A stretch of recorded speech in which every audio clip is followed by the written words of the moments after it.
Good afternoon, everyone. My name's Mia Collett from Panoramic Associates. I'm one of the business managers for the Health and Social Care Division, and this is the next episode of our Public Health Spotlight. Today, we are joined by Derek Ward. Derek, if you please like to start by introducing yourself. Yep. Hi, Mia. I'm Derek Ward. I'm Director of Public Health for Lincolnshire. I'm also a visiting professor at the University of Lincoln Medical School. Wonderful. And can you please give a brief history as to your journeys to becoming a Director of Public Health? Yes, it meandered, I think is the short answer. It was not a straightforward journey. I actually started my journey towards being a Director of Public Health in a research role. So I did my first master's degree, got what I thought was a research assistant job at Liverpool University, which is where I did my master's. And the person I was working for was a professor of nursing, but she also happened to be the regional director of nursing within the NHS at that time. So she dragged me into the civil service in that role. And that was my first exposure really to the NHS and to working in an area that has implications for public health. Once I was in, I loved it. I worked my way through the civil service, tended to have sort of three different lines of work that I did. One was around obviously public health, which we'll come to later. Second was research and development. I worked a lot in R&D and before we had the National Institute for Health and Care Research, for example. And I also did a lot of data and analysis, and that's something that I'm still interested in now. But as I worked my way through the civil service, I ended up training to be a public health professional, and I was one of the first people then who went via the retrospective portfolio for the UK PHR route, and developed all of that, and then got registered, got my first consultant post, which was also a senior civil service post in the Department of Health, so I worked in Whitehall at that point. Yeah. And then after that, I got my first Director of Public Health post, which was in Dartford. Oh, nice, wonderful. Thank you very much for that. You mentioned that you had a different route into public health. Can you please tell us a bit more about that? Yeah, I think the first thing to say is that after doing my undergraduate degree, I wanted to do a master's degree. So I did one in research and in psychology, and I did that full time. And I really liked the idea of being an academic, full-time academic. So I applied for a number of jobs and got a research assistant post at Liverpool Uni, as I said. I thought that was going to be a normal research assistant post, and then I would maybe register for a PhD, do a PhD, and sort of go the academic route. But because I was working for somebody called Jean Forget, who was a professor of nursing at Liverpool, but she was the regional director of nursing. She didn't tell me at the interview. She didn't tell me she was the regional director. I did a lot of work that really wasn't directly research focused. It was one of those jobs where you make the tea. And I made Christmas cards for her that she sent out to all of the directors. Now, I have not got an artistic bone in my body, but she sent them out to everybody. So I did things like that. I refereed some football matches between chief execs, literally, as there were football teams for different trusts at that point. But I also helped Jean with an evaluation of a standby nursing model on the paediatric intensive care unit at Alder Hey. I worked with her on some depot clinic work, which is about drug therapy. So it was one of those jobs you do a bit of everything on. And I also worked a lot with public health people who were in the region at the time. And that's really what piqued my interest in public health. Wow, really helpful, thank you. So given your background in the civil service and the Department of Health and Social Care, and your research and development focus, how do you think that's helped you in your career? I think one of the things that public health people say all the time is it's both an art and a science. And my undergraduate and my first master's degrees were in psychology. And one of the things that it's sort of even in the mists of time when I did my undergrad and my first master's, psychology is really good in that because it gets past this nature-nurture debate and says, well, it's a bit of both, isn't it? Yeah. And that nature-nurture, art science, quantitative, qualitative data, what people think and what the evidence says, I think that's really the nub of what public health's about. Yeah. So what we have to do day to day in our jobs is we have to convince people about change. And that, in order to convince people, you've got to have the evidence, you've got to have the numbers that show why this is a good idea, but you've also got to understand why people are coming from the angle that they are. It's not because they're being obstinate or difficult, it's because they believe what they're doing is the right thing to do. And so I think the research background, the analysis background, but also working in the civil service where I was working with ministers, where I was writing briefing papers, understanding the political aspects of decisions and recognising that in a democracy, it doesn't matter what I think, it's what the elected representatives of the people decide because they're held accountable for it. My job is to advise them as well as I can. Whether that's a national level in Whitehall advising ministers or whether that's a local level advising our portfolio holders or general councillors, it's the same thing. And when we come to decisions or when they come to decisions, they're never going to be evidence-based. They're going to be evidence-informed because there are lots of other things that got taken into account. And I found that I was comfortable with that. And when public health moved from the NHS into local authorities in 2012, 2013, I think that was quite a jarring experience for others. But for me, coming from the civil service, it was perfectly comfortable. Thank you for that. And the next question is, what is the role of a Director of Public Health to you? So to me, the sort of short answer, the one sentence answer is to improve the health and well-being of the population you serve. It's as easy as that. What that means in reality is sticking your nose into places that often people don't want you to stick your nose into. And there are some core statutory responsibilities, as I'm sure a lot of people watching will know, around sexual health services, substance misuse services. But I think one of the really interesting aspects of being a director of public health is we're all different and we all have different lenses that we look at. So some of the colleagues that I work with as director of public health are really passionate about tackling alcohol harm or substance misuse harm. For me, I really like the role of public health and the role of a director of public health to be a jack of all trades and do a bit of everything. And I think by affecting a little bit of change in lots and lots of areas, that's when you can start to see bigger and bigger changes coming. So for me, I always go back to it's to improve the health and well-being of the people I serve and to tackle health inequalities, but that's really difficult because, as we know, the causes of health inequalities are predominantly outside of health and care services anyway, but we've got to keep that. But it's also getting involved in lots and lots and lots of different areas. Sometimes they're quite tangential, but actually when you work in those areas, you have quite a big impact. An example in Lincolnshire is we've got an older population, a much older population than the England average, and it's going to get older. So our over 85s are almost going to double over the next 20 years. Now that's a good news story because people are living longer, that's great.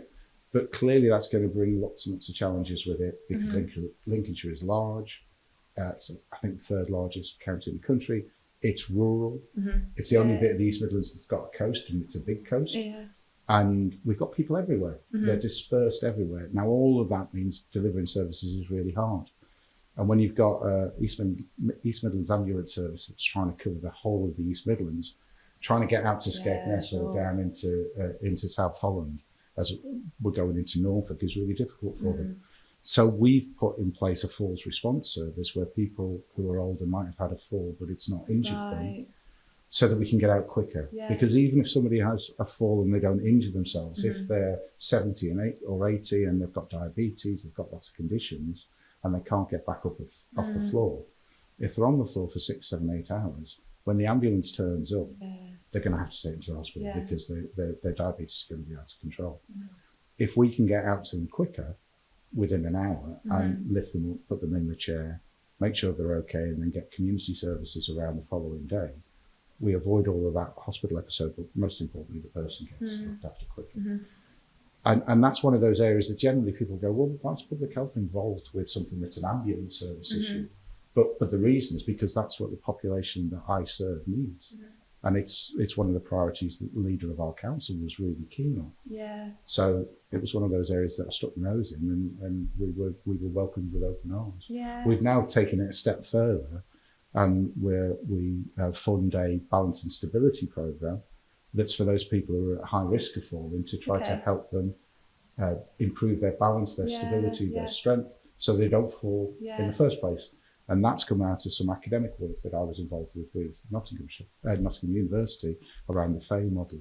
So all of these different bits, I think, tied together. Yeah, definitely. And that's one of the lovely things about my job. Yeah, no, it definitely seems that kind of that prevention tool or prevention kind of organisation that you've got together will help, and also your well-rounded skill set and expertise would have helped you to identify or kind of lead on different areas that's a bit more unique for your population. And I think one of the things we sometimes get hung up on is we talk about why deterrence is really, really important.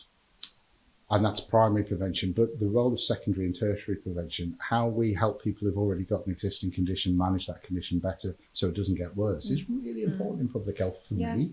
Now, other DPH might have a different view. Tertiary prevention, people who've got lots and lots of conditions, how do we help them live a good life for however long that life is? It could be end of life care, it could be 3 or 4 months, but how do we maximise their life for that period of time? I think it's absolutely legitimate public health practice, and we do lots of work in those areas as well as the wider determinants stuff. I see, really helpful example. Thank you. My kind of question out of curiosity is the example you gave in regards to the kind of falls prevention kind of strategies and kind of that tying it together. Do you often then link in with other regions to ask, you know, how they're getting along, propose kind of your idea, or how does that work in capacity to linking your idea to other regions or other populations that might need the same? I think the first thing I'd say is that standard public health practice, standard clinical practice is, I've got an idea, has somebody else done it and can I pinch it? Yeah. Because we don't need to reinvent the wheel, we just need to get somebody else's wheel that fits. So we always look at that. In terms of Lincolnshire, as I said, large, rural, coastal, dispersed. And there are other counties that are similar, and we have a county councils network, and we share, and within the Association of Directors of Public Health, we have a sort of a rural and coastal counties network, and we share ideas there as well. But also, whilst Lincolnshire is large and rural and coastal and dispersed, Scotland will come in and go, you're not large, rural, and coastal. We're large, rural, coastal and dispersed. So we learn from the Scottish model. And then Canada will go to Scotland, you're not large, we're large.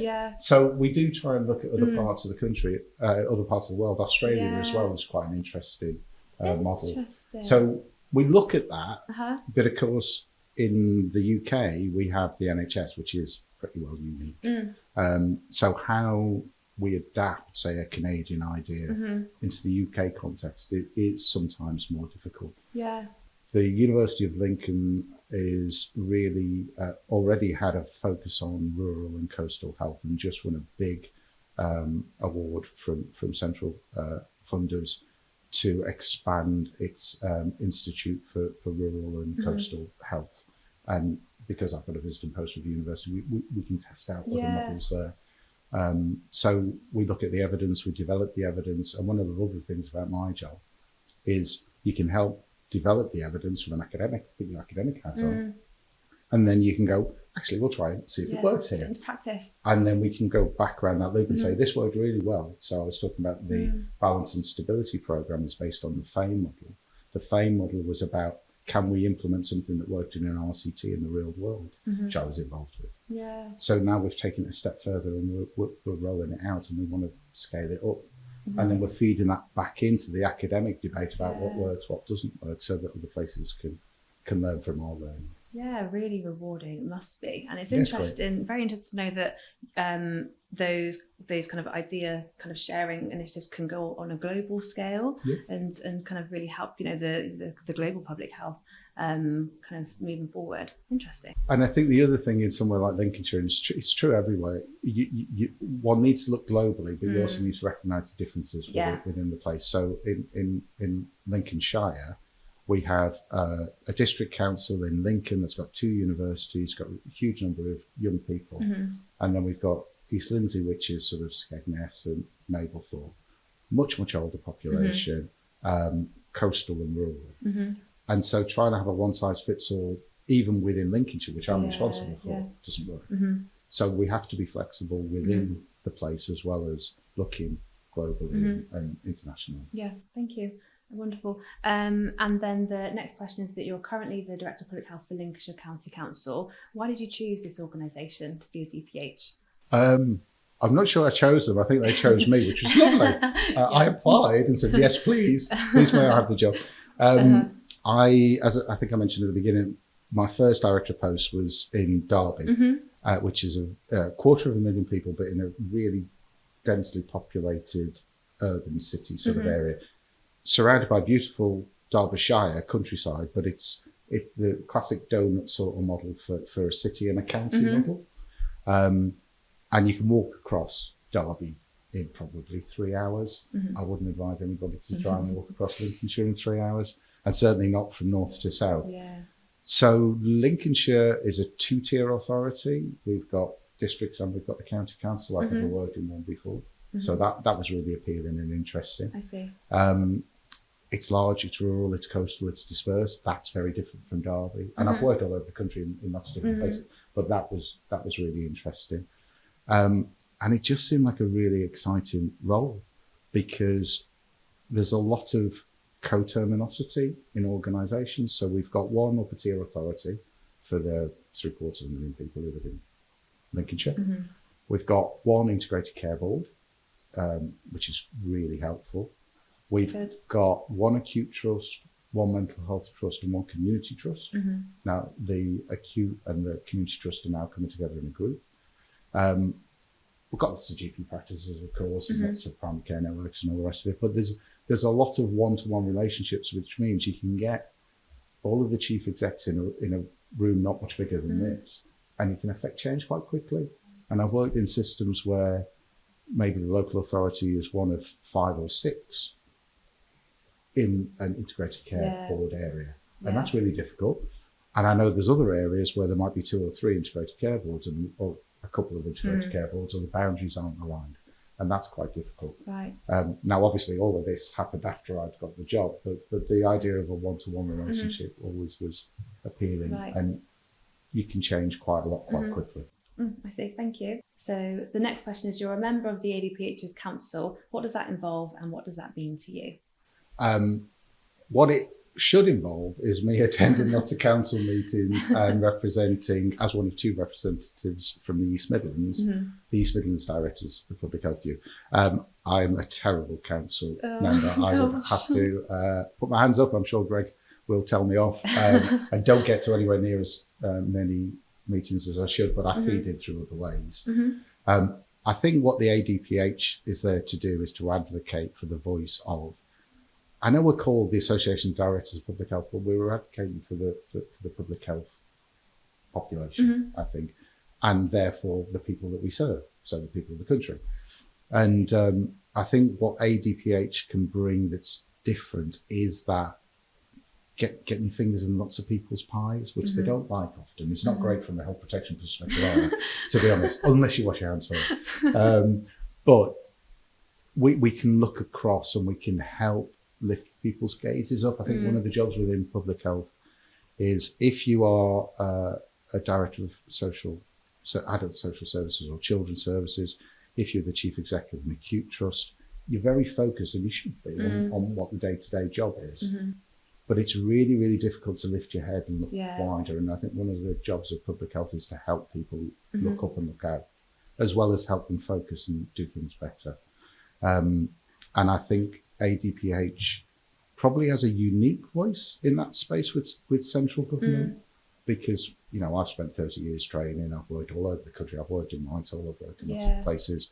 Lots of my colleagues have far more experience than I am. We've got that opportunity to say, there isn't any one right answer, but if you've got an idea, bounce it off us and we can maybe tell you whether we think it will work, or if it will work, where it might work and where we're pretty sure it won't work. Going back to that point that everyone's different. Yeah, it must be really powerful from an idea and knowledge sharing perspective to have different, you know, similar backgrounds in a room to implement change or try to implement change. Absolutely, and it's great because it means you don't have to think too hard. Because you know, you talk to one of your colleagues, say Colin from up in the north west area, and he'll say, "This is what we're doing in my patch," and you go, "Oh, that's a good idea." We'll do that. And you can share that, and it means you can change quite quickly.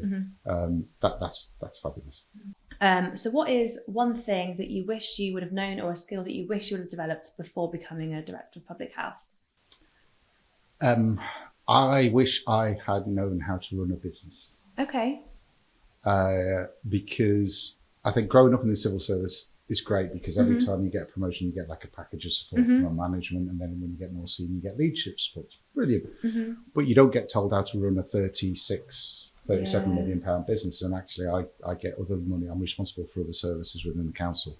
So my business is 50 million pounds.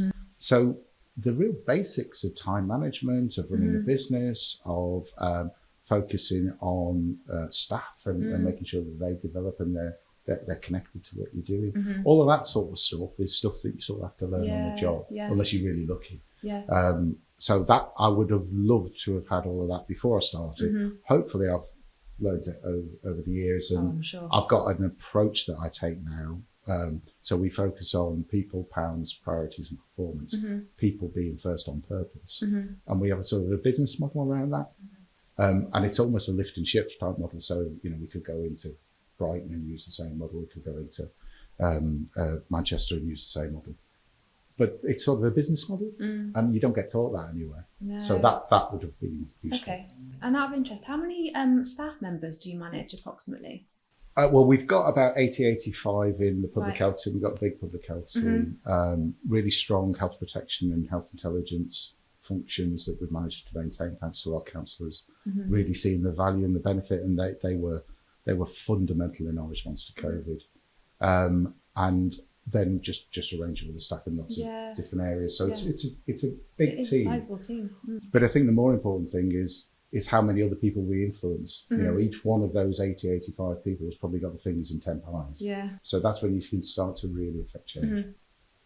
We've just had the King's speech. What parts in there do you think are important for the future of public health? Because it's very high level at this point, and it just outlines the new government's sort of legislative agenda, it's hard to unpick it. I think there's loads in there when you look through all of the bills that should be forthcoming that could be vital for public health. But I just pick on the basic argument for the new government, which is about growth. Yeah. And I think the growth agenda is fundamental for not public health, but the public's health. If you look at the history of the development of public health, it's always been based on trying to keep people fit and healthy and productive. Yeah, so whether it was slum housing, clean air, clean water, not having enough young men to fight in the Boer War, so we have to do a lot there. If we can grow the economy, if we can get more people who are economically inactive back into the labour market, if they can earn a bit more money, all of that will have a positive impact upon their health and well-being. We know that money really drives that. An example is that in the coastal communities of Lincolnshire, more than half of the working age population are economically inactive. They're just not involved. And that's because a lot of them have got low-level mental health issues, depression, anxiety, or they've got bad backs, bad necks, musculoskeletal conditions. We can fix all of that. We can help people get back in the labour market if we help them deal with those conditions. And that's a win-win, because they want to work, they want to bring money in, they don't want to be suffering with depression and anxiety, and obviously having a fulfilling job really helps with that. And then they're going to be paying taxes, and they're going to be buying things, which is going to grow the economy. So I think the growth agenda, if we do it correctly and we make sure that we don't make inequalities worse, so we tackle those areas that have the biggest levels of inequality, then I think that's probably got the most important impact on the public's health and therefore public health. Brilliant. Thank you. Well, that concludes today's episode of the Public Health Spotlight. Thank you ever so much, Derek, for your thoughts and insights today. And I look forward to hearing your thoughts.